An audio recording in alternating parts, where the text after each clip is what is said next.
Hello, and welcome to the Honor and Knowledge channel. This is the update for Wednesday, August 27th. And before I go on to regular business, I need to acknowledge the terrible event that occurred on Wednesday morning in Minneapolis, when many children and some adults were injured and 2 children were killed. Like you, I do not understand everything. I am grieving and very, very sad. I do not know what the outcome of any investigation will really reveal. I do know that every time this happens, there are lots of warning flags that pop up that people choose not to do anything about. And perhaps that's the reason why I'm doing this, because I see the warning flags associated with the United States of America. We need to maintain Republican control of the House and the Senate next year. Let me just stop there. I am confused, and I am grieving, and I am praying. Thank you for allowing me to pass along the thoughts that I have about this right now. And I will now switch over to the normal update.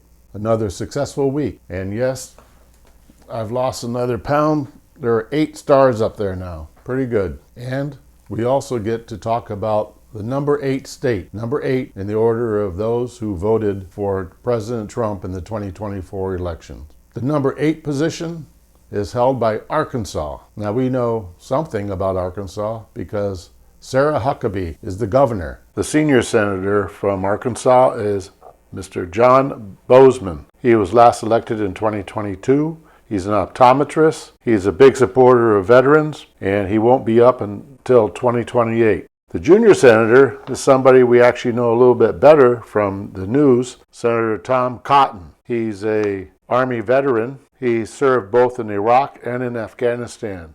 He has his Ranger tab. He was part of the 101st Airborne, and he's also received the Bronze Star. Senator Cotton is up for re-election in 2026 next year. Shouldn't have a problem. There are 4 House members, all Republican. Bruce Westerman is the only person in the House and the Senate, I believe, who knows about forestry. He last got 73% of the vote. Steve Womack, amongst other things, is a retired Army National Guard colonel. Mr. French Hill last received almost 60% of the vote. He covers most of Little Rock, and he's been in the House since 2015. And Mr. Rick Crawford, Congressional District Number 1, is also an Army veteran, explosive ordnance disposal, dangerous stuff. He's also a cowboy and a singer, extremely interesting House member. Now we get to talk, unfortunately, about redistricting. Unfortunately, because if you're like me, you're getting sick and tired of so much time being spent on the so-called news with discussions about redistricting. Bottom line, each state has complete control how it redistricts. And if a single party has control over the governor, Supreme Court, and their House and Senate, then that state will be able to do whatever they want to with redistricting for the most part. Utah is the latest thing that has joined the redistricting world for news, in that a long-term court hearing has resulted in the Republicans who control the House and Senate there have been told that they need to redraw the 4 House districts in their state. All 4 are currently Republicans, and the way that the House districts were drawn is that it divided up Salt Lake City, which was primarily Democrat, into pieces that went with the 4 House districts. Maps were illegally gerrymandered. Here's some background for you. In 2018, voters passed a citizen ballot initiative called Proposition 4. Prop 4 created an independent commission to draw new boundary lines for Utah's congressional districts. In 2020, the legislature replaced those maps with its own. So Better Boundaries argued those maps were gerrymandered, and the court agreed. Supporters call the ruling a watershed moment. We are thrilled that the court has reaffirmed what we have known all along, that the people have co-equal lawmaking authority with the legislature. The court today reaffirmed that citizens have both the right and the responsibility to reform unjust systems. We thank the court for upholding that principle and recognizing that voter-driven reform is not only supported by the Utah State Constitution, it is essential to a functioning democracy. Now, they say they want to work with the Utah legislature to draw fair maps. This is a lower court decision. It'll probably be appealed. to the Supreme Court.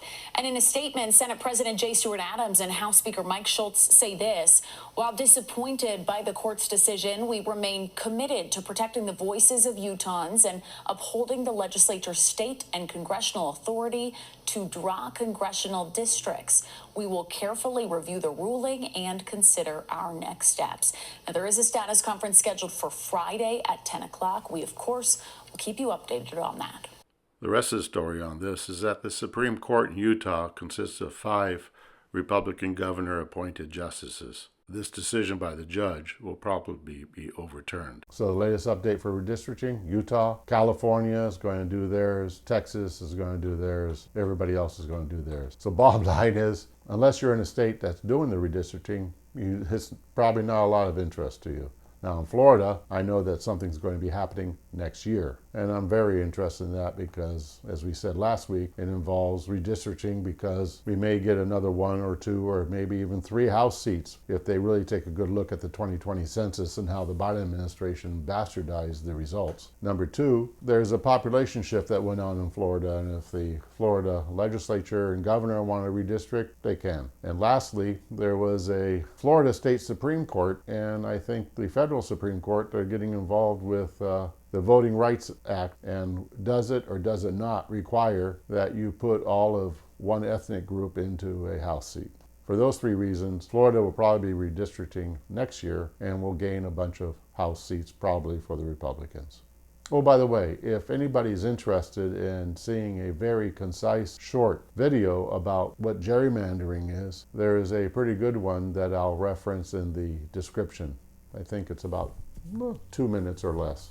For example, in the video, it shows the same district in Pennsylvania and how it got gerrymandered.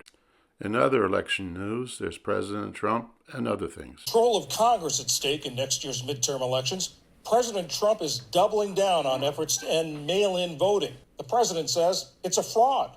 We, as a Republican Party, are going to do everything possible that we get rid of mail-in ballots. We're going to start with an executive order that's being written right now by the best lawyers in the country to end mail-in ballots because they're corrupt. Now here's a story from Fulton County in Georgia. If you recall, back in 2020, there were some significant issues going on that I personally believe had a lot to do with things not going right with regard to the election tallies in Georgia. So here are 2 items that went wrong in the 2020 elections in Fulton County, and then you'll see why this year's problems are so bad. Elections officials are in for a long night. They're counting ballots after a busted pipe at State Farm Arena caused a bit of a delay earlier today. Harry Sandler is live at Fulton County Election Processing Center. And Harry, you're talking about 40,000 ballots that were at State Farm Arena when that water main break happened, and those will not be counted tonight. Those will be counted tomorrow. The Fulton County Republican Party is voicing concerns unsupervised counting happened at State Farm Arena last night. Andy Parati has more on this from Fulton. What are you hearing about this, Andy? Hi, Shira. So about 30 minutes ago, I got off the phone, a Zoom call actually, with Trey Kelly. He's the Fulton County GOP chair, and he tells me that his party is very concerned with these claims, and here they are. Apparently last night around 10:30, in the State Farm Arena area where they process mail-in absentee ballots, that for about 2 hours, no one was there with the exception of election workers, and they were concerned that they were unsupervised, that they didn't invite any of the Democratic Party or the Republican Party to join them watching these absentee ballots getting processed, and that includes scanning, eventually putting them on memory cards and bringing them here to be counted. Here's what he told me a short time ago, expressing his concerns. Last night, I think it was around 11 to 1, I was told. Mm-hmm. They were told that everybody, a number of people went home, and as did our folks, and then, they kept counting for another 2 hours or so, and unsupervised, and obviously that's a huge problem. And now back to 2025, right now. 2 Fulton County commissioners in contempt of court. That decision follows those elected leaders' failure to seat 2 Republican members on the county's elections board. Atlanta News First political reporter Doug Reardon is in downtown Atlanta. And the judge very clearly warned those commissioners last time that contempt charges were possible. Even still, Commissioners Dana Barrett and Mo Ivory, both Democrats, still failed to certify those two GOP nominees for the Elections Board. Today, they were hit with contempt charges and a $10,000 a day fine for the Board of Commissioners. At an emergency hearing in Fulton County Wednesday. These people don't deserve that.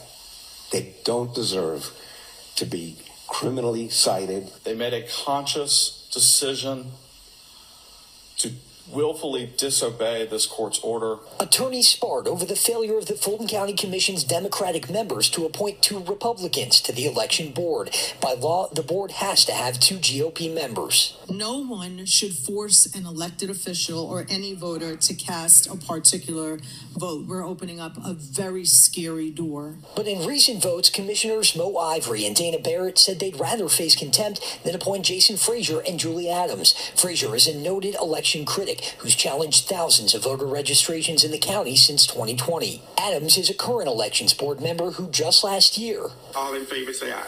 Aye.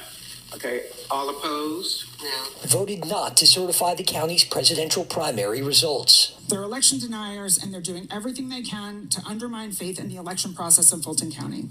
Georgia's Secretary of State Brad Raffensperger called the failure to appoint the 2 reckless, and the county's Republican commissioners were clearly growing frustrated. It is time we obey. It's highly unfair that we continue to drag our feet. And Fulton County Judge David Emerson saying commissioners had no choice under law but to confirm the controversial Republican nominees. I didn't see anywhere in that legislation that the commission was given veto power over the nominees. Is it in there? Did I miss it?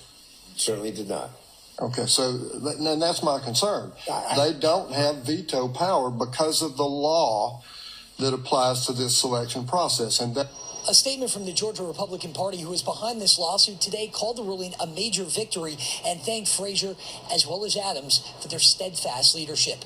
Thank you for watching this video. Thank you for joining me in my journey to lose 50 pounds for 50 states and retain the House and Senate in Republican control. And as I've said before, what's the connection? I just believe that if I am successful with what I'm doing, then the Republicans will be successful at what they're doing. Of course, I will be doing other things next year to actively participate in the process to keep the House and Senate in the Republican world. So I'm looking forward to talking to you again next week. But before I go, I'd like to ask that everybody in their thoughts and prayers remember all the families, all the people that have been so terribly impacted by the craziness that just occurred up in Minneapolis. God bless America. God bless President Trump. God bless everybody in his administration that supports him. And God bless you. Thank you.